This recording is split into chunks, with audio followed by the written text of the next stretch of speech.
Ready আপনারা keep ছাড়েন আপনারা রেডি হলে ছাড়েন আস্তে আস্তে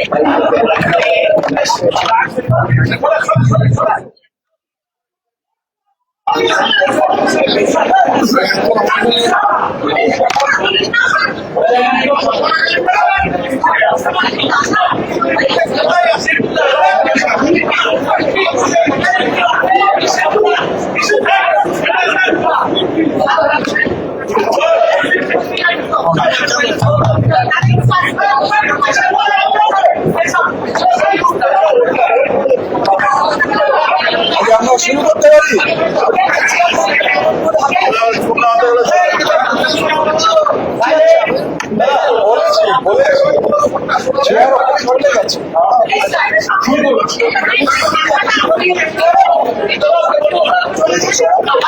আচ্ছা আপনারা বললে শুরু করতে পারি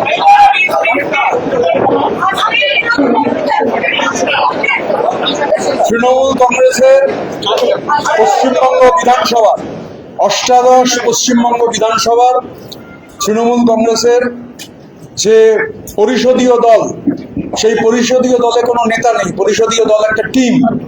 কারণ আমরা এই মনোভাবের বিরুদ্ধেই লড়াই করেছি সবাই মিলে, যে কেউ নেতা কেউ ভৃত্য, এটা নয়, এটা গোটাটা একটা টিম। ঘটনাচক্রে তার একটা জব ডিস্ট্রিবিউশন হতে পারে, কারোর নাম বিরোধী দলনেতা, কেউ মুখ্য সচেতক, কেউ উপদল নেতা, এদের গোটাটা একটা 58 জনের টিম আপাতত। আজকে পর্যন্ত এটা 58 জন তৃণমূল কংগ্রেসের প্রতীকে নির্বাচিত 58 জন বিধায়ক, সেই 58 জন বিধায়কের একটা টিম এই বিধানসভার অষ্টাদশ পশ্চিমবঙ্গ বিধানসভার প্রিন্সিপাল অপোজিশন। আমি বলছি আপাতত এই জন্য, কেননা আমি আরো দুজন আছেন যারা এই মুহূর্তে এখানে নেই, রাজ্যের বাইরে আছেন, তারা তাদের যে বক্তব্য সেটা জানিয়ে দেবে। তো 60 হবে, সেই দুজনের সম্মতি যেহেতু আছে তাই আমি 60 বললাম, তবে সেটাও আপাতত। আমি এখানে আমাদের বর্ষিয়ার নেতা, আমাদের সবার অভিভাবক, বহুবারের বিধায়ক শ্রদ্ধেয় শ্রী সমর মুখার্জি এখানে উপস্থিত রয়েছেন, আমাদের সঙ্গে কানাইয়ালাল আগরওয়াল রয়েছেন, আমাদের সঙ্গে রাজ্যের প্রাক্তন মন্ত্রী শ্রী গোলাম রব্বানী রয়েছেন, আমাদের নিয়ামতদা রয়েছেন, নিয়ামত শেখ, আমাদের ইমানি বিশ্বাস রয়েছেন। আমাদের পরিষদীয় দল এই জব ডিস্ট্রিবিউশন যে করেছে, চিফ হুইপ হিসেবে আমরা চিঠিও দিয়েছি রঘুনাথগঞ্জের জনপ্রিয় বিধায়ক আকরুজ্জামান, তিনি চিফ হুইপের দায়িত্ব পালন করবেন, এবং ডেপুটি লিডার হিসেবে 4 জনকে আমরা ঠিক করেছি, তারা ডেপুটি লিডারের ভূমিকা পালন করবেন। রাজ্যের প্রাক্তন মন্ত্রী, বহুবারের বিধায়ক, বর্ষিয়ান রাজনীতিবিদ শ্রী জাভেদ আহমেদ খান, রাজ্যের প্রাক্তন মন্ত্রী শ্রীমতী সাবিনা ইয়াসমিন, রাজ্যের প্রাক্তন মন্ত্রী শ্রীমতী শিউলি সাহা এবং সন্দীপন সাহা, এরা 4 জন ডেপুটি লিডারের হিসেবে ভূমিকা পালন করবেন। আমরা 58 জন বিধায়ক শুরুতেই বলেছি আপাতত তাদের সই করা সমর্থন, সেই সমর্থনের চিঠি রাজ্য বিধানসভার মাননীয় অধ্যক্ষকে আজকে দিয়েছিলাম। প্রায় সিংহভাগ বিধায়কই সশরীরে উপস্থিত ছিলেন।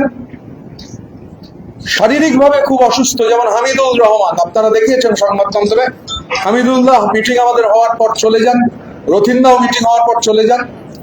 আজকে নবান্ন সভাঘরে সেখানে একটা মিটিং ছিল, মাননীয় মুখ্যমন্ত্রী তিনি প্রশাসনিক মিটিং, আমরা আপনাদের মাধ্যমে মাননীয় মুখ্যমন্ত্রীকে এই জন্য ধন্যবাদ জানাই যে তিনি সমস্ত বিরোধীদের ডেকেছিলেন।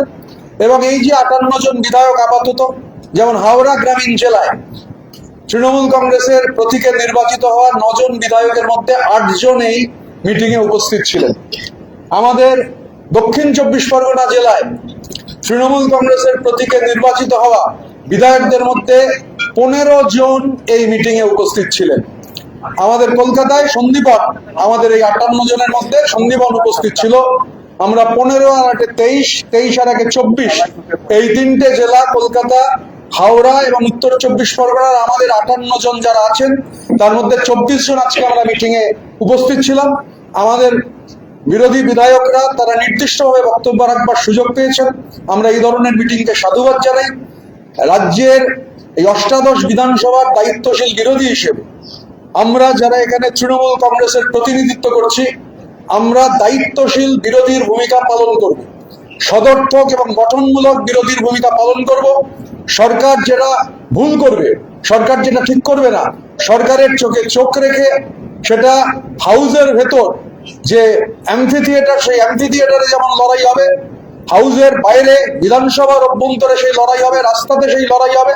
আবার সরকার যদি কোনো সদর্থক ভূমিকা পালন করেন, আমরা সেই সদর্থক ভূমিকার প্রশংসা করতেও পিছপা হব না। কারণ অপোজিশন ফর অপোজিশন সেক এটা কখনো গণতন্ত্রের রীতি হতে পারে না। আমরা চাই, আমরা আলোচনা করেছি, আমরা নিজেদের মধ্যে আলোচনা করছিলাম যে এই বাংলার যে বিধানসভা, সেই বিধানসভায় আমরা যেমন আজকে ওখানে মিটিং এ ছিলাম, আমরা সরকারের যে কথা আমি শুরুতে বললাম যে সরকারের যে বিভিন্ন নীতি আমরা মনে করি যে নীতিগুলো ঠিক নয়, তার আমরা হাউসের ভেতর হাউসের বাইরে তার যেমন বিরোধিতা করবো, আবার যদি কিছু পজিটিভ হয় শুধু বিরোধিতা করার জন্য বলবো না যেটা পজিটিভ নয়। এবং বিশেষ করে আমরা এই যে একটা গোটা টিম, সেই গোটা টিম আমরা ফাংশন করবার সিদ্ধান্ত গ্রহণ করেছি। এবং আমাদের বিধানসভার অধিবেশন যেহেতু 18 তারিখ থেকে হবে, এ মাসের 18 তারিখ থেকে, আমরা তার আগে আমাদের আরো মিটিং হবে, আমরা সেটা আলাপ আলোচনা করব।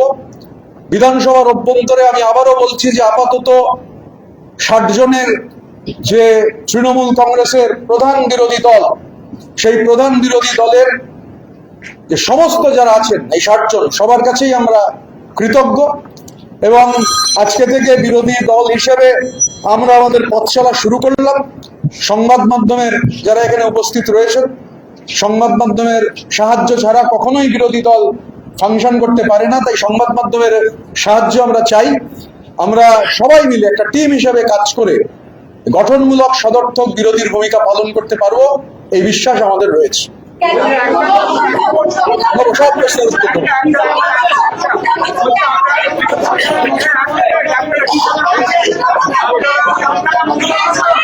আমি এরকম হয়তো বলতে পারবো না, ওয়ান বাই ওয়ান।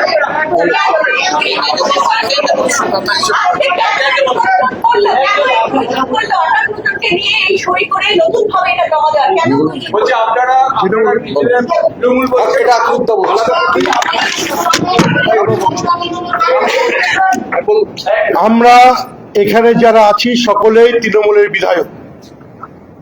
আমাদের নেত্রী মমতা ব্যানার্জি, আমরা মমতা ব্যানার্জির নেতৃবাণীর শ্রদ্ধা করি, এই নিয়ে আমাদের কোনো ডাউট নেই। আজকে আমাদের এই জায়গায় আসতে হলো কেন? আমাদের নেত্রী আমাদের 2 বার ডেকেছে, আমরা সমস্ত বিধায়ক সেখানে গেছি, কিন্তু সঠিকভাবে আমাদের পরিষদ দল নেতা সেখান থেকে তারা যে প্রসেসে করতে হয় সেখানে ব্যর্থ হয়েছে তৃণমূল কংগ্রেস। আজকে বাজারে হাস্যের কৌতুক হয়ে দাঁড়িয়েছে যে তৃণমূল একটা বৃহত্তম রাজনৈতিক দল, যে দল পরিষদীয় রীতিনীতি জানে না, কিভাবে তাদের দল নেতা অর্থাৎ পরিষদ দল নেতা করতে হয় সেখানে ব্যর্থ হয়েছে যখন, তখন আমরা তৃণমূলের বিধায়কেরা এগিয়ে এসে তৃণমূলের মুখ রক্ষা করার জন্য আমরা বিধানসভা পরিষদীয় দলের সমস্ত রীতিনীতিকে মান্যতা দিয়ে আমাদের পরিষদ দল নেতা সহ যে দপ্তরগুলো সরকারে বন্টন করা হয়, আমরা এখানে স্পিকার সহ বিধানসভার সচিবালয়কে জমা দিয়েছি। ওনারা সেটা পরীক্ষা নিরীক্ষা করে মান্যতা দিয়ে আমাদের স্বীকৃতি দিয়েছেন। আমরা আমাদের নেত্রী মমতা ব্যানার্জির কাছে আমাদের আবেদন, আমাদের এই পরিষদ দলকে উনি স্বীকৃতি দিয়ে আমাদের অ্যাডভাইস হিসাবে উনি আমাদের পরিচালনা করুন, ওনাকে আমরা নেত্রী হিসাবে মান্যতা দেবো। এটা আপনাদের মাধ্যমে পরিষ্কার বাংলার মানুষের কাছে জানিয়ে দিতে চাই। এক মিনিট। আমাদের নেতা মমতা ব্যানার্জি, অভিষেক বন্দ্যোপাধ্যায় নয়। আমরা মাননীয়া মমতা বন্দ্যোপাধ্যায়কে আমাদের প্রধান পরামর্শদাতা হিসেবে থাকবার জন্য অনুরোধ জানাচ্ছি। আমি আবার বলছি, আমি মাননীয়া মমতা বন্দ্যোপাধ্যায়কে আমাদের এই পরিষদীয় দলের প্রধান পরামর্শদাতা হিসেবে থাকবার অনুরোধ জানাচ্ছি। তিনি থাকুন আমাদের পরামর্শদাতা হিসেবে। আমরা নিশ্চিতভাবে তার পরামর্শ পেলে আমরা গঠনমূলক এবং সদর্থক বিরোধী ভূমিকা ভালোভাবে পালন করতে পারবো, এ নিয়ে কোনো সংশয় নেই। তিনি থাকুন আমাদের পরামর্শদাতা হিসেবে, আমরা তার কাছে অনুরোধ জানাই। এবং আমরা যে কথা শুরুতেই বলেছি যে আমরা এই বিধানসভার অভ্যন্তরে সদর্থক এবং গঠনমূলক বিরোধীর ভূমিকা পালন করব। বিজেপির সঙ্গে চোখে চোখ রেখে আমরা কোনো অবস্থায় কোনো বিলে যখন ভোট হবে, আমাদের যদি মনে হয় আমরা বিলের বিরুদ্ধে ভোট দেবো, তো বিলের বিরুদ্ধে ভোট দেবো, ওয়াক আউট করে অন্য কাউকে সুযোগ সুবিধা করে দেবো না। বিজেপি বিরোধিতার প্রশ্নে আমি আবারও বলছি যে হয় বিলকে সমর্থন দেবো বা বিলকে বিরোধিতা করবো, কিন্তু এই অবস্থা হবে না যে ওয়াক আউট করে গিয়ে অ্যাবসলিউট নাম্বার কমিয়ে দেবো। এটা এই রাজনীতি আমরা করব না। স্বাভাবিকভাবে সদর্থক এবং গঠনমূলক ভূমিকা আমরা পালন করতে চাই। এবং অনেকে জিজ্ঞাসা করছিলেন যে অভিষেক বন্দ্যোপাধ্যায়ের কি একটা চিঠির কথা। এই অষ্টাদশ পশ্চিমবঙ্গ বিধানসভার সঙ্গে অভিষেক বন্দ্যোপাধ্যায়ের কোনো সম্পর্ক নেই। অভিষেক বন্দ্যোপাধ্যায়ের সঙ্গে অষ্টাদশ পশ্চিমবঙ্গ বিধানসভার দূর দূরান্তের কোনো সম্পর্ক নেই। আমরা তৃণমূল কংগ্রেসের প্রতীকে 80 জন বিধায়ক তারা নির্বাচিত হয়েছেন, তার মধ্যে 60 জন বিধায়ক আপাতত মনে করেছেন রীতিনীতি মেনে যে এটাই হচ্ছে এই অষ্টাদশ বিধানসভার ভেতরে প্রিন্সিপাল অপোজিশন। এবং আমরা তৃণমূল কংগ্রেসকে রিপ্রেজেন্ট করছি, আমরা তৃণমূল কংগ্রেসের প্রতিনিধি হিসেবে এখানে রয়েছি। এবং আমাদের চিফ হুইপ রাজ্যের প্রাক্তন মন্ত্রী একাধিকবারের বিধায়ক শ্রী আকরুজ্জামান যে কথাটা বললেন সেটাই হচ্ছে মূল কথা। আমরা অনুরোধ করব যে মাননীয়া মমতা বন্দ্যোপাধ্যায়কে আমাদের পরামর্শদাতা হিসেবে থেকে আমাদের গাইড করবার জন্য, তার গাইডেন্স নিয়ে আমরা আমাদের বিধানসভা এলাকার মানুষের মতামতকে নিয়ে কিভাবে উন্নয়ন করা যায়, কারণ মানুষ হচ্ছেন সব থেকে বড় প্রায়োরিটি। আমরা নিশ্চিতভাবে আমাদের এই কথাগুলো রাজ্য প্রশাসনের কাছে দাবি জানাবো যে আমাদের বিভিন্ন যে জেলা রয়েছে যেখানে বিরোধী বিধায়করা রয়েছেন, সেই জেলাগুলোতে প্রয়োজনে প্রশাসনের সঙ্গে বিরোধী বিধায়কদের আমাদের মনে হয়েছে আজকের মিটিং থেকে যেটা অনুরোধ করতে হবে, প্রশাসনের সঙ্গে বিরোধী বিধায়কদের মিটিং প্রয়োজন। এবং আমরা এটা নিশ্চিত করতে পারি আমাদের এই যে 60 জনের ব্লক বিরোধী বিধায়করা যারা আছেন তারা এই ধরনের অ্যাডমিনিস্ট্রেটিভ মিটিং এ উপস্থিত থাকবেন, তারা এই ধরনের প্রশাসনিক যে সভাগুলো হবে, কারণ আমরা আমাদের মানুষের কাছে দায়বদ্ধ, আমাদের ইলেকটোরেটের কাছে দায়বদ্ধ তাদের উন্নয়নের প্রশ্নে। দেখুন আমরা আজকে যেটা হয়েছে যে 28,25,000 অ্যাকাউন্টে যে টাকা ঢুকেছে, রাজ্য সরকার যেটা ঢুকেছেন, আমরা তাকে সাধুবাদ জানাই, একটা পজিটিভ পদক্ষেপ। আজকে আমাদের বিধায়করা, বিশেষ করে দক্ষিণ 24 পরগনার সাগরের বিধায়করা, সেখানে যে সমস্যা পিএইচই দপ্তর, সেই দপ্তর নিয়ে বিধায়কদের যে অভিজ্ঞতা, সেই দপ্তর নিয়ে জল নিয়ে যে সমস্যা এবং জল ঢোকাতে গিয়ে রাস্তা কেটে রাস্তা বন্ধ হয়ে যাওয়া, আমরা সরকারকে ধন্যবাদ জানাবো, কারণ এটা আমাদের বিরোধী বিধায়কদের প্রস্তাব ছিল যে এই সমস্যা রয়েছে।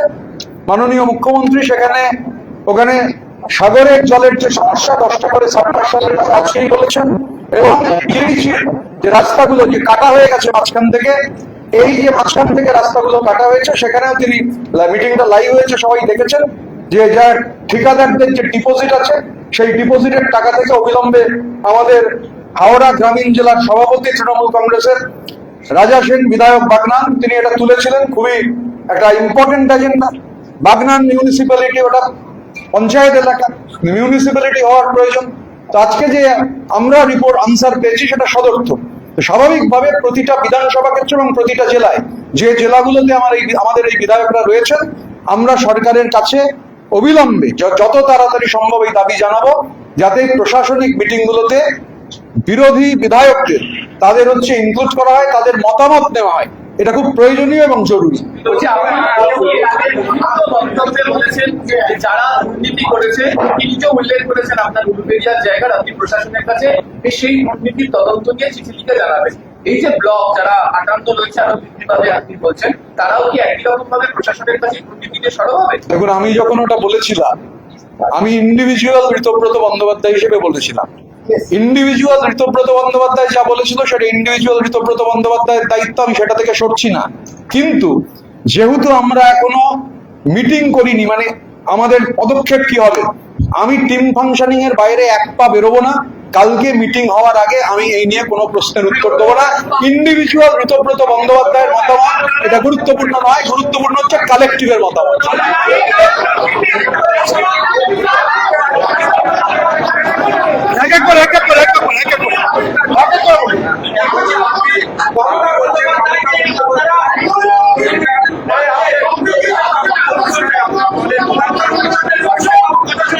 বন্দ্যোপাধ্যায়কে আপনাদের প্রধান পরামর্শদাতা হিসেবে আপনারা থাকতে পরামর্শ দিচ্ছেন এবং পাশাপাশি বলছেন ফেরোয়া আছে।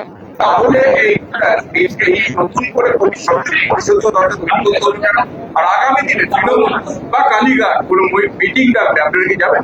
দেখুন, আমাদের চিফ হুইপ শ্রী আকরুজ্জামান, আচ্ছা কি করে আমি একটা প্রশ্নের উত্তর দিয়ে কি করে আরেকটা প্রশ্ন আমি আবার উত্তর দেবো আলাদা করে। আমাদের মাননীয় চিফ হুইপ শ্রী আকরুজ্জামান এই প্রশ্নের উত্তর দিয়ে দিয়েছে। আমরা একদম ক্লিয়ার করেছি, আমরা মমতা বন্দ্যোপাধ্যায় অনুরোধ করবো আমাদের পরামর্শদাতা হিসেবে থাকার জন্য। আর সংসদীয় যে রীতিনীতি রয়েছে আমরা ইন টোটো তাই ফলো করে আমাদের ক্লেম আজকে করেছিলাম। ক্লেম চেক করবার পর আমাদের ক্লেম গৃহীত হয়েছে। স্বাভাবিকভাবে যে সংসদীয় রীতিনীতির বাইরে আমরা কিচ্ছু করিনি। এবং আবার যেটা বলছি যে দেখুন, বাংলার মাটিতে মানুষ একটা রায় দিয়েছেন, ম্যান্ডেট দিয়েছেন। এবার সেই ম্যান্ডেট হচ্ছে আমাদের বিরোধী আসনে বসার ম্যান্ডেট। তো আমরা যারা এখানে জিতে এসেছি সবাই তো লড়াই করে ভোটে জিতে এসেছি, কঠিন লড়াই হয়েছে। এখানে নেই উদয়নারায়ণপুরের আমাদের এমএলএ সমীর পাঁজা সমস্ত সংবাদ মাধ্যম জানে কিভাবে তাকে কাউন্টিং সেন্টারের বাইরে মারা হয়েছিল। স্বাভাবিকভাবে সে লড়াই থেমে থাকবে না। আমি চোখে দেখতে পাচ্ছি, কিছু করতে পারছি না। আমারও কাউন্টিং ওখানে চলছিল, আমার কাউন্টিং হয়ে গেছিল, কিন্তু সমীর পাঁজাকে ফেলে মারা হচ্ছে, আমি কিছু করতে পারছিলাম না, কেউই কিছু করতে পারছিলাম না, বেরোতেই পারি, নড়তেই দিচ্ছিল না কর্ডন করে। স্বাভাবিকভাবে প্রতিটা জায়গার আলাদা আলাদা বৈশিষ্ট্য রয়েছে। আমাদের এই যে 7টা বিধানসভা কনস্টিটিউয়েন্সি, এই বিধানসভা কনস্টিটিউয়েন্সির গুলো আলাদা আলাদা বৈশিষ্ট্য রয়েছে, যার ফলে আমরা আলাপ আলোচনা করবো এবং আলাপ আলোচনা করে সিদ্ধান্ত গ্রহণ করবো। যে বললাম যে আমি যেহেতু বস নই, আমি বসিং এ বিশ্বাস করি না, বসিং এর বিরুদ্ধে আমার তীব্র আপত্তি রয়েছে। স্বাভাবিকভাবে আমি একা কিছু, আমরা যা হবে কালেকটিভলি সিদ্ধান্ত করব। প্রয়োজনে প্রতি 15 দিনে একবার বসবো, 15 দিনে বসে আগামী 15 দিন কি করব তা ঠিক করব। তারপর 15 দিন হয়ে গেলে গত 15 দিনে কি করেছি তা রিভিউ করে আগামী 15 দিনের কাজ করবো।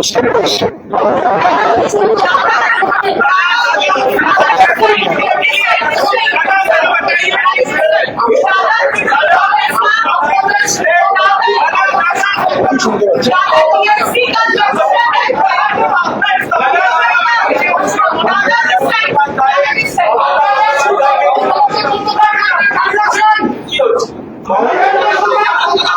তোমার প্রশ্নকে উত্তর দেবো। মমতা বন্দ্যোপাধ্যায়কে পরামর্শদাতা হিসেবে মানছেন, অভিষেক বাবুকে অভিষেক বাবু সংস্পর্শ করে যাচ্ছে, আর মমতা বন্দ্যোপাধ্যায় অভিষেক বাবু পরামর্শ চলে। আচ্ছা, আমি তো আমার যা উত্তর দেওয়া দিয়ে দিয়েছি। আমরা অনুরোধ করব মাননীয়া মমতা বন্দ্যোপাধ্যায়কে আমাদের পরামর্শদাতার ভূমিকায় থাকার জন্য। লাউড অ্যান্ড ক্লিয়ার, পরিষ্কার বাংলায় বলেছি সুতরাং এর যেরকম মানে যে কেউ করে নিতে পারে।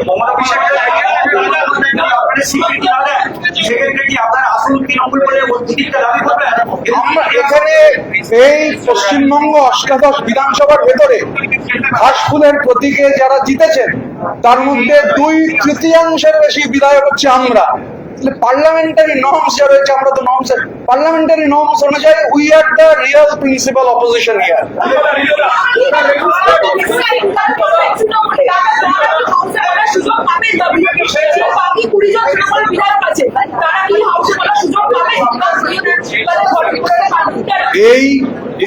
এই আমি 60 জন, আমি গতকাল বলেছিলাম আমি ঋতব্রত বন্দ্যোপাধ্যায় আর সন্দীপন সাহা ছাড়া কারুর দায় দায়িত্ব নিতে অপারগ। কিন্তু এখন আমরা সবাই 60 জন, আমাদের 60 জনের দায় দায়িত্ব নিতে প্রস্তুত, যে কারণে আমরা এখানে হাউসে স্বাভাবিকভাবে এই 60 জনই হচ্ছে প্রিন্সিপাল অপোজিশন, তো বাকি 20 জনের কোনো দায়িত্ব আমরা এই মুহূর্তে নিতে পারবো না।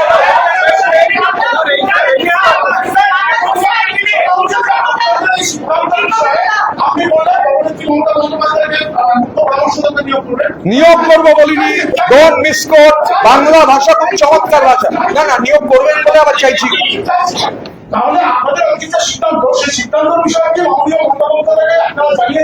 অবশ্যই চিঠি লিখে জানাবো, এই তো সিদ্ধান্ত গ্রহণ করলাম। আচ্ছা, সিদ্ধান্ত গ্রহণ করেছি একত্রিত ভাবে, কালেকটিভলি। এই সিদ্ধান্ত কোনো কর্পোরেট অফিসে হয়নি, এই সিদ্ধান্ত কোনো পরামর্শদাতা সংস্থা দেয়নি, এই সিদ্ধান্ত এরকম নয়, আমি নাম করব না। এখানে আমাদের এই সিদ্ধান্ত কোনো চাপিয়ে দেওয়া সিদ্ধান্ত না, এটা কালেকটিভ। আমরা কালেকটিভ হিসাবেই ফাংশন করব, অটোমেটিক্যালি এটা কালেকটিভের সিদ্ধান্ত। যে কারণে একটা প্রশ্ন উঠেছিল, প্রশ্নটা আমার কাছে খুবই চমৎকার প্রশ্ন ছিল, আমি উত্তর দিলাম না। আমি বাইরে বেরিয়ে ইন্ডিভিজুয়াল উত্তর দিতে পারি, আমি এখানে কালেকটিভে বসে আলোচনা ছাড়া তার উত্তর দেবো না। আমাদের গোটা লড়াইটাই কালেকটিভের লড়াই, ইন্ডিভিজুয়ালিজমের বিরুদ্ধে কালেকটিভের লড়াই। এবং এই বিধানসভা, বিধানচন্দ্র রায় এই বিধানসভার মুখ্যমন্ত্রী ছিলেন, আচ্ছা, জ্যোতি বসু এই বিধানসভার মুখ্যমন্ত্রী ছিলেন, বুদ্ধদেব ভট্টাচার্য এই বিধানসভার মুখ্যমন্ত্রী ছিলেন। এই বিধানসভার একটা অন্যরকম গরিমা রয়েছে, বিধানসভার সেই গৃহীত গরিমা, সেই গরিমা আরো শক্তিশালী হবে এটা আমরা বিশ্বাস করি। কেননা যে আমাদের পশ্চিমবঙ্গের বিধানসভা, এটা আমাদের রাজ্যের লেজিসলেটিভ যে ফ্রেমওয়ার্ক আছে তার প্রাচীনতম প্রতিষ্ঠান। 1931 সালে এই পশ্চিমবঙ্গ লেজিসলেটিভ কাউন্সিল যাত্রা শুরু করেছিল। 1929 বাড়িটার ভিত্তিপ্রস্তর স্থাপন হয়েছিল। এটা গোটা বাংলা লেজিসলেটিভ কাউন্সিল ছিল। স্বাধীনতার পর আমাদের বিধানসভা, আমাদের যেটা কাজ, বিরোধীদের যেটা কাজ, এবং house belongs to the opposition. যেহেতু house belongs to the opposition, আমরা নিশ্চিত যে আমরা এবং আমাদেরও এই যে ধরুন এই অভিযোগ আছে, আমাদের বহু বিধায়কের আছে যে বিধায়করা, আমি এরকম বিধায়ককে চিনি 15 বছরে, তিনি কেঁদে ফেলেছেন কথা বলতে গিয়ে, যে একবারও বলার সুযোগ পাননি। আমরা যখন বলবো হাউসের ভেতর, তখনও সেটা আটমোস্ট ডেমোক্রেটিক ম্যানারে ঠিক হবে। স্টিম রোলার চালিয়ে কেউ ঠিক করে দেবেন না যে কেউ হচ্ছে কে বলবেন, মানে কেউ এখানে আলোচনা হবে, মতামতের পার্থক্য থাকতে পারে। আমাদের এই 60 জনের মধ্যে মতান্তরটা কাম্য, কিন্তু মনান্তর আমাদের হবে না। মতান্তর 100 বার হবে, এবং মতান্তরকে আমরা ওয়েলকাম করি। স্বাভাবিকভাবে যা সিদ্ধান্ত নেব, এবং ভেতরে কে বক্তৃতা করবেন, কোন বিষয়ে কে বলবেন, কত মিনিট বলবেন, সেটাটাও গোটাটা আলোচনা করে কালেকটিভের মধ্যে দিয়ে ঠিক হবে।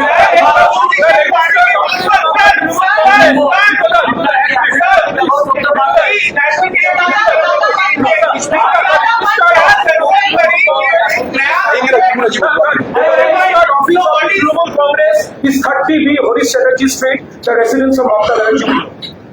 The proposal which you have taken collectively, if that proposal is not accepted by Mamata Banerjee, then what will be the next course of action? As far as India's parliamentary democracy is concerned, India's parliamentary democracy is so deep-rooted. It dates back to hundreds of years when the parliamentary system was even not there. So India's parliamentary system, India's democratic system is so rich that our constitution, our parliamentary framework have definite rules, clauses and laws. What we have done in accordance with the existing laws and rules and customs. So the question you are telling, that question in today's press conferences does not make a sense. One by one, we have claimed that the legislative party belongs to this MLAs. 2/3 of the MLAs who have won in the symbol of Trinamool Congress. The West Bengal State Legislative Assembly, the Honorable Speaker, he has granted us, our claim has been accepted, so we want to go one step forward, one step at a time. So your question is a too early a question, maybe later we take up.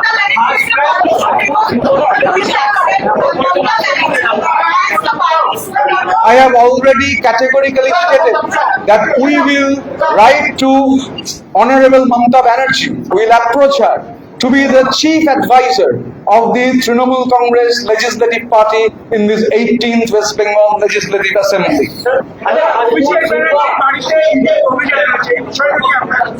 এই বিষয়ে আমি কি বলবো, আমাদের legislative পার্টির অভিষেক ব্যানার্জি কেউ নন,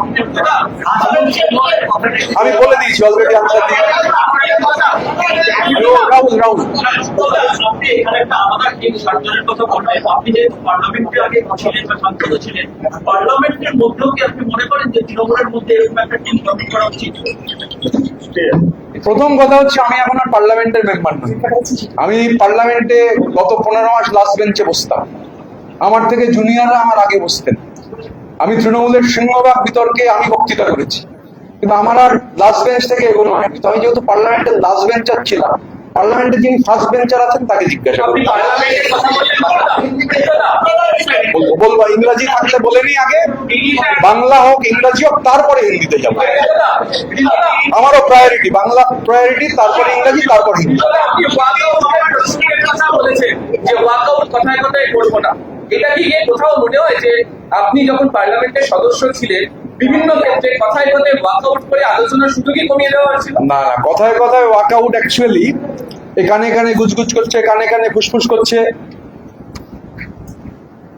করতে করতে হঠাৎ করে শুনছি যে বিষয়ে নির্দিষ্ট অবস্থান, ক্লিয়ার অবস্থান, সেই বিষয়ে বলছে ওয়াকআউট করতে হবে। আমি তো প্রতিবাদ করেছি সেখানে যে ওয়াকআউট করা মানে হচ্ছে অ্যাবসলিউট নাম্বার কমিয়ে দেওয়া, ওয়াকআউট করা মানে তাহলে বিজেপির সুবিধা হয়ে যাবে। আমি ক্লিয়ারলি বলেছি এর মধ্যে কোনো রাগটাগ দুর্গুণ নেই যে এটা অবস্থান নেওয়া যাবে না। আমরা বিজেপির সুবিধা হয় এমন 1 ইঞ্চি কোনো অবস্থান নেবো না। বিজেপি সুবিধা পেতে পারে, 1 ইঞ্চি কোনো অবস্থান নেবো না। আমার ব্যক্তিগত অভিজ্ঞতা, বিলে ওয়াকআউট করার মানে হচ্ছে, ধরুন আপনি কোনো ইলেকশনে ভোট দেবেন না, আরে ভোট না দেওয়ার মানে হচ্ছে হয় আপনাকে পক্ষে দিতে হবে বা বিপক্ষে দিতে হবে, আপনি অ্যাবস্টেনও করতে পারেন, কিন্তু ভোট না দেওয়ার অর্থ হচ্ছে আপনি রুলিং ডিসপেন্সেশনকে হেল্প করছেন। আমরা বিজেপিকে 1 ইঞ্চি রাজনৈতিক জায়গা ছাড়বো না। Let me take your question. letter was sent to the speaker by Abhishek Banerjee, and how do you see that? Can he do that being a parliamentarian? See, first of all, you know there has been a interrogation going on. Even tomorrow, myself and Shandiman Shah will be examined by the CID. Because what we have seen, categorically seen, that people who were not present, their names were there in block letters. So our investigation is going on. I won't go into that. I won't comment into that because tomorrow I will also be examined. But the point is, as far as this 18th West Bengal Legislative Assembly is concerned, Abhishek Banerjee has no relation with this Legislative Assembly. And as a member of the Parliament, he has sent a letter earlier with forged documents. So it is the prerogative of the Honorable Speaker. Honorable Speaker of the House has prerogative. What he will do, I don't know. But if the House feels, Chair is the supreme custodian of the House. In Lok Sabha, it is the Speaker. In Rajya Sabha, it is the Chairman. As far as the Assembly is concerned, it is the Speaker. So somebody belonging to an elected forum, if such sort of things has happened, even if these things are proved, then the Honorable Speaker of this Legislative Assembly may write, can write, not may, can write if he thinks fit, if he deems fit, to cancel the membership of Sri Abhishek Banerjee from the Lok Sabha of India.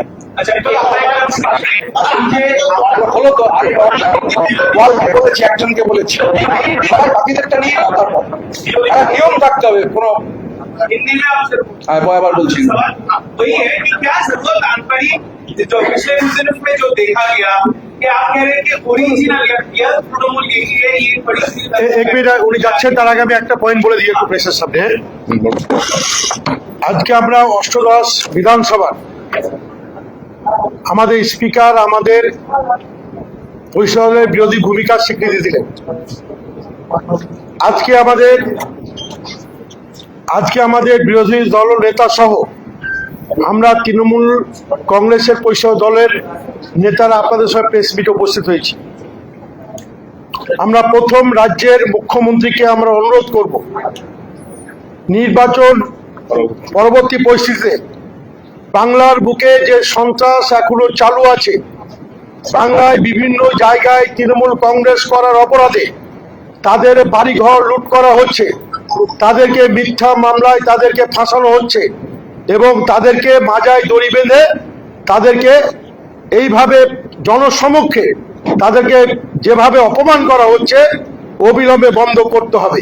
আর এটা যদি বন্ধ না হয় 18 তারিখ থেকে যখন house বসবে, যেটা আমাদের দলনেতা বললেন যে সেই দিনে হাউস প্রথম দিন থেকেই আমরা বুঝিয়ে দেব যে বাংলার এই অত্যাচার বন্ধ না করলে আমরা তৃণমূল পরিষদ দল আমরা 1 ইঞ্চি ছেড়ে কথা বলবো না। আপনাদের মাধ্যমে আজকে আমরা প্রথম বাংলার মুখ্যমন্ত্রীকে পরিষদ দলের পক্ষ থেকে অনুরোধ করব, অবিলম্বে বাংলার বুকে যে সমস্ত তৃণমূল পরিবারের প্রতি অন্যায় হচ্ছে, অত্যাচার হচ্ছে, মিথ্যা মামলা দেওয়া হচ্ছে, অবিলম্বে বন্ধ করা হোক এবং এই যে প্রথম 18 তারিখ বিধানসভা বসবে, এই বিধানসভায় যাতে আমাদের এর জন্য অয়েলে নেমে বা ওয়াকআউট করে তীব্র বিরোধিতা যেতে না হয়, এই অনুরোধটা আপনার মাধ্যমে বাংলার মুখ্যমন্ত্রীর কাছে রাখলাম। इधर मेरा हिंदी वाला सवाल रह गया था कि क्या शुरुआत क्लाइंफाइंग की इस हो गया जब शोभुदेव चट्टोपाध्याय को एक बार विरोधी दल में घोषित कर दिया गया था, फिर आपने विपक्षी दल का बैठक बुलाए और उसके बाद ये घोषणा किया गया, और इसमें ममता बनर्जी और अभिषेक बनर्जी की क्या भूमिका रहेगी जो विरोधी दल हो रहा है? अभिषेक बनर्जी का कोई भूमिका ही नहीं रहेगी, उनका साथ ये हमारा लेजिस्लेटिव पार्टी का कोई संबंध ही नहीं, उनके साथ आवाम का भी कोई संबंध नहीं है, दूर दूर तक बंगाल का आवाम का कोई संबंध नहीं है। अगर संबंध होता तो 26 दिन छुपे नहीं रहते थे, निकल कर आते थे, जैसे चोरों को पीटा जाता है ऐसा पीटा गया। फिर बोल रहे थे वहां पिकनिक खाने के बाद ये बोला गया कि आवाम है, तो जहां तक सिक्योरिटी का सवाल है आवाम सिक्योरिटी का इंतजाम करेगा। इधर सब समर मुखर्जी जैसे आदमी है, अकरुज्जमान है, यहाँ पर जावेद खान है, किसी का भी पायलट नहीं, सिक्योरिटी भी लिमिटेड है 1 या 2। हम लोग कोई भी स्टेट गवर्नमेंट से भी सेंट्रल गवर्नमेंट से भी कोई सिक्योरिटी मांगे नहीं है। अभिषेक बनर्जी उस दिन चोरों के जैसे पीटने के बाद बोले थे कि आवाम उनका रक्षा करेगी, तो फिर देखा गया कि सेंट्रल गवर्नमेंट को चिट्ठी दिए है उनका सिक्योरिटी बढ़ाने के लिए। तो उनको लेकर हम लोग ये चर्चा नहीं करना चाहते। जहां तक ममता बनर्जी का सवाल है, हम लोग मानते हैं कि Mamata Banerjee is a very tall leader, और हमारा लेजिस्लेटिव पार्टी का उनसे आवेदन रहेगा कि हमारा चीफ एडवाइजर के तहत हम लोगों का मार्गदर्शन करते रहे। दादा, आप ममता बनर्जी को ममता बनर्जी खुद आपको वो जब देंगे नहीं तब दिखा जाएगा, कल क्या होगा तो मैं बोल नहीं पाऊंगा। I live for this day only. क्या और भी विधायक जुड़े क्या आपके साथ? दादा, क्या और भी विधायक जुड़े आपके साथ? मैं क्या बोला बांग्ला में बोले छी जे बांग्ला में बोले थे कि अभी तक, तो अभी तक का मतलब है अभी तक, कल सवेरे क्या होगा कैसे बोलेंगे। তো না না বলছি মমতা বন্দ্যোপাধ্যায়কে পরামর্শ দেওয়া বলছেন আপনি, কিন্তু অভিষেক বন্দ্যোপাধ্যায়ের সরকারি দলের পক্ষ থেকে আপনাকে পরিষ্কার করা হচ্ছে, এই দুটো বিষয়ে তো একটা আমি তো বহিষ্কার যে করা হয়েছে গঠনতন্ত্র মেনে তো করতে হবে। আমি এই বিষয়ে ডিটেলে আর যাবো না, আপনি একটু গঠনতন্ত্রটা পড়ে দিন, এমনি খুঁজতে অসুবিধা হবে, না পেলে আমায় বলবেন, আমি ইলেকশন কমিশন থেকে আনিয়ে গঠনতন্ত্রটা পড়ে দেখেছি, আমি পাচ্ছিলাম না। বলছি আপনারা মমতা বন্দ্যোপাধ্যায়কে পরামর্শ দিতে বলেছিল, আপনি গঠনতন্ত্রটা পড়ে দেখুন, না থাকলে আমি দিয়ে দেবো, ইলেকশন কমিশনের সাইটে আছে, লিঙ্ক দিয়ে দেবো। বলছি আপনারা মমতা বন্দ্যোপাধ্যায়কে পরামর্শ বলছেন না, কিন্তু অভিষেক বন্দ্যোপাধ্যায়ের সঙ্গে কোনো আপনাদের আমাদের এই পরিষদীয় দলের সঙ্গে অভিষেক বন্দ্যোপাধ্যায়ের দূর দূরান্ত তক কোনো সম্পর্ক নেই। কি করে থাকবে? উনি তো আমাদের পরিষদীয় দলের কেউ নন। আমাদের পরিষদীয় দলের 3 ভাগের 2 ভাগ বিধায়ক আমাদের এই পরিষদীয় দল ঠিক করে তা মাননীয় স্পিকারকে দিয়েছিলেন, স্পিকার মাননীয় স্পিকার তাতে সম্মতি জানিয়েছেন। অভিষেক বন্দ্যোপাধ্যায়ের সঙ্গে আমাদের পরিষদীয় দলের কোনো ধরনের সম্পর্ক নেই। আর আমাদের, আমি তো শুরুতেই বললাম, আমাদের গোটা মোটোটাই হচ্ছে কালেকটিভিজম। অভিষেক বন্দ্যোপাধ্যায় আর কালেকটিভিজম এই দুটো 180 ডিগ্রি উল্টো দিকের দুটো শব্দ। অভিষেক বন্দ্যোপাধ্যায়ের নেতৃত্বে ওই যে আপনি বললেন সংগঠন, সং আছে, গঠন নেই। दादा लेकिन अभी जो आप आपत्ति बता रहे हैं अभिषेक बनर्जी को लेकर पार्टी में और चुनाव हारने के बाद अन्य जो आप ही की पार्टी के नेता है वो टाइमिंग पर सवाल उठा रहे हैं, यहाँ तक कि कह रहे हैं कि जेल जाने का डर है, इसीलिए मैं- आप लोग जो है दूसरा कैंप बना रहे हैं। मैं एक बात आपको क्लियरली कहना चाहता हूं कि मोबाइल में तो मोबाइल तुरंत सब स्क्रीनशॉट किया, क्योंकि हो सकता है वे डिलीट हो सकता था। पूरी चुनाव के पहले, चुनाव आने के पहले जो चुनाव का फेस था, मुझे उलूबेरिया भेजा गया था। तो उलूबेरिया में मैं जब गया पहले 3 दिन तो मुझे घुसने ही नहीं दिया गया। फिर जब पहुंचा दिक्कत हो रहा था, फिर देखा करप्शन उलूबेरिया का पूर्व के केंद्र में, ये इलेक्शन का एक अहम मुद्दा है। कंटिन्यूअस लिखते रहे, मेरा ये भी है, मैं सिर्फ फोन नहीं करता, मैं लिख के भेजता हूं, क्योंकि फिर बात उठेगा, बोला नहीं। तो बार बार ये सब बोलने के बावजूद भी कोई एक्शन नहीं हुआ। फिर इलेक्शन का दिन जब साबितोज का क्लियर एविडेंसेस था, मैं बोला मैं 3 बजे प्रेस कॉन्फ्रेंस कर दूंगा। फिर बोला गया कोई लोगों के ऊपर कार्रवाई होगा चुनाव के बाद, नतीजे निकलने के बाद, मगर पुलक राय के नाम में कंप्लेन मत कीजिए। तो मैं यही बात बोलना चाहता हूं, जहां तक हावड़ा जिला का सवाल है, तृणमूल कांग्रेस का जो सिंबल है, सिंबल में 9 लोग चुने गए थे। हमारा ये गुट में जो ऑफिशियल यहाँ पर लेजिस्लेटिव पार्टी है हमारा तृणमूल कांग्रेस का, हावड़ा का 9 विधायक में 8 लोग इसमें शामिल है। आज चीफ मिनिस्टर का एडमिनिस्ट्रेटिव मीटिंग में भी 8 लोग, 9 लोग में 8 लोग थे, पुलक बाबू नहीं थे। और वहां हमारा पार्टी का जिला का सभापति राजा सेन जो बागनान का विधायक है, अरुणावा सेन, उन्होंने मांग भी किया था, वो एकदम जायज मांग है कि बागनान को, उलूबेरिया म्यूनिसिपैलिटी होना ही नहीं चाहिए, वो ग्राम पंचायत जैसा है, मगर बागनान म्यूनिसिपैलिटी होना चाहिए। मगर दुख की बात है उलूबेरिया म्यूनिसिपैलिटी नहीं है, म्यूनिसिपैलिटी है और बागनान म्यूनिसिपैलिटी नहीं है। तो मैं और ज्यादा नहीं जाना चाहता हूं। तो काफी में तो हम लोग बार बार बोले थे, उसका एविडेंसेस है, कोई कार्रवाई किया नहीं गया था। और जब कोई भी कैंपेन बोलेंगे, बोला जाएगा इधर रिटर्न में दे दीजिए और नहीं तो ट्वीट देख लीजिए, ऐसे चलता नहीं। Thank you.